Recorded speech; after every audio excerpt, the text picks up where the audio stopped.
कुर्बानी के लिए ज़्यादा से ज़्यादा सुविधाएं मिल सकें और कोई अव्यवस्था ना हो, इसीलिए आज असलम शेख साहब, वजात मिर्जा साहब, हाजी मंजूर साहब और मैं खुद माइनॉरिटी डिपार्टमेंट की तरफ से एज MP भी कि कहीं से भी पूरे महाराष्ट्र के किसी भी कोने से अगर इस मंडी में कोई बकरा लेकर के आता है तो उसके साथ कोई भी वसूली ना हो सके, उससे अलग से कोई पैसा ना ले सके, इसकी जिम्मेदारी सुनिश्चित की जाएगी। जब घर में आग लगी हो तो घर छोड़ के बाहर नहीं भागा जाता। तो मणिपुर सरकार के भी मंत्री का घर जलाया गया और केंद्रीय मंत्री का भी घर जलाया गया, मोदी जी के मंत्री का भी घर जलाया गया।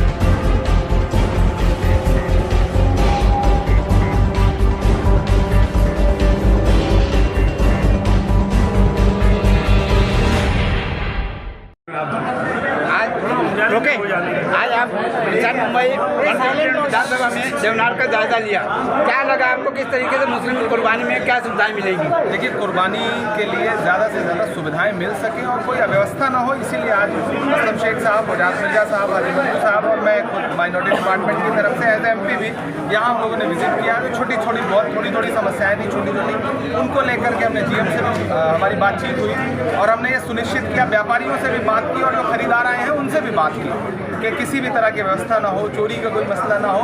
और एक चीज़ ये जो सुनने में आई कि जब बकरा लाया जाता है तो रास्ते में गाड़ियों को रोक करके जो उगाही होती है उसके खिलाफ लोगों में रोष है, लोगों ने इसकी कुछ शिकायतें की हैं, इसको लेकर के हम आगे सरकार से बात भी करेंगे और ये सुनिश्चित करेंगे कि कहीं से भी पूरे महाराष्ट्र के किसी भी कोने से अगर इस मंडी में कोई बकरा लेकर के आता है तो उसके साथ कोई भी वसूली ना हो सके, उससे अलग से कोई पैसा ना ले सके, इसकी जिम्मेदारी सुनिश्चित की जाएगी। आज मणिपुर में अंगार लगी हुई है, किस तरीके से मणिपुर जल रहा है और मोदी जी अमेरिका का दौरा कर रहे हैं, इसके बारे में आप क्या कहेंगे? हम तो यही कहेंगे कि जब घर में आग लगी हो तो घर छोड़ के बाहर नहीं भागा जाता।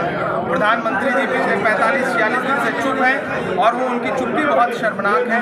सैकड़ों लोग मारे जा चुके हैं, हजारों लोग विस्थापित हैं और हम पहले दिन से, कांग्रेस पार्टी पहले दिन से डिमांड कर रही है कि मणिपुर पर चुप्पी अपनी तोड़िए, लेकिन प्रधानमंत्री जी चुप हैं और उनकी चुप्पी जब तक नहीं टूटेगी तब तक हम कैसे माने कि वो मणिपुर को बचाने की कोई कोशिश कर रहे हैं। होम मिनिस्टर ने विजिट किया, अमित शाह जी ने, उनकी विजिट के बाद हालात और खराब हुए। जिस तरीके से वहाँ मणिपुर में मंत्री का घर जलाया गया और लोगों के उसको कोई सुविधाएं नहीं मिली और लोग जल रहे हैं, तो उसके ऊपर प्रधानमंत्री, गृह मंत्री और लोगों को, मणिपुर सरकार के भी मंत्री का घर जलाया गया और केंद्रीय मंत्री का भी घर जलाया गया, मोदी जी के मंत्री का भी घर जलाया गया। जो सरकार अपने मंत्रियों की हिफाजत नहीं कर सकती उनके घरों की, वो आवाम की हिफाजत क्या करेगी? ये आवाम को सोचना है।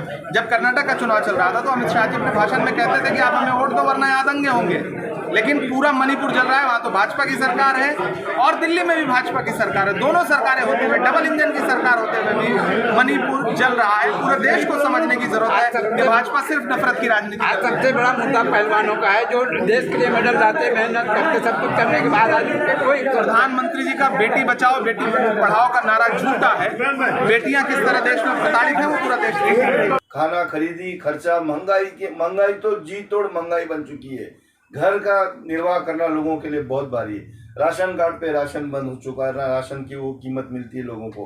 राष्ट्रीय नेता राहुल गांधी जी, इन्होंने कश्मीर, कन्याकुमारी से लेके कश्मीर तक जो भारत जोड़ो यात्रा निकाली और यात्रा का मकसद ही एक है कि जो 2014 से जो मोदी जी ने जो नफरत फैलाई है पूरे देश के अंदर, वो नफरत को मिटाने के लिए राहुल जी ने ये यात्रा की है।